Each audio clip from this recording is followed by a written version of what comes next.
Court থেকে notice এসেছে এই কথাটা শুনলেই বেশিরভাগ মানুষ প্যানিক বা আতঙ্কিত হয়ে যায়, কিন্তু প্যানিক বা আতঙ্কিত হওয়ার কোনো কারণে দেখুন কোর্ট আপনাকে কখন কখন নোটিশ পাঠাবে বা কী কী হতে পারে নোটিশ। সবার প্রথমে কোর্ট আপনাকে সমন পাঠাবে, আর সমন পাঠানো মানে হলো যে কোর্ট আপনাকে ভদ্রভাবে কোর্টের কাছে উপস্থিত হওয়ার জন্য আপনাকে বলছে। এবার আপনার দায়িত্ব বা কর্তব্য যে কোর্টের কাছে অ্যাপিয়ার হওয়া বা উপস্থিত হওয়া। এখন যদি আপনি সমন পাঠানোর পর যদি কোর্টের কাছে আপনি উপস্থিত না হন, তাহলে কিন্তু আপনার বিরুদ্ধে একটা বেলেবেল ওয়ারেন্ট জারি হবে।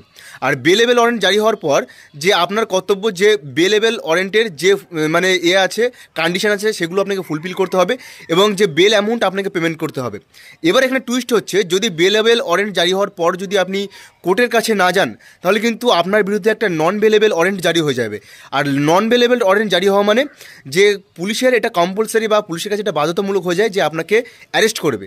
এবার এখানে আপনার কী করণীয় মানে কী করা উচিত, যে সর্বপ্রথমে আপনাকে একটা অ্যাডভোকেটের সাথে পরামর্শ করা উচিত, এবং কিছু সাফিসিয়েন্ট গ্রাউন্ড মানে কিছু পর্যাপ্ত কারণ দেখাতে হবে যে আপনি কেন আপনি কোর্টের কাছে আসতে পারেননি, তাহলে কিন্তু আপনি রেহাই পেতে পারেন। আর কিন্তু আপনার সাথে উকিলের সাথে পরামর্শ করতে হবে, এবং পরামর্শ করে আপনাকে সাফিসিয়েন্ট বা রিজনেবল গ্রাউন্ড কিন্তু দেখাতে হবে।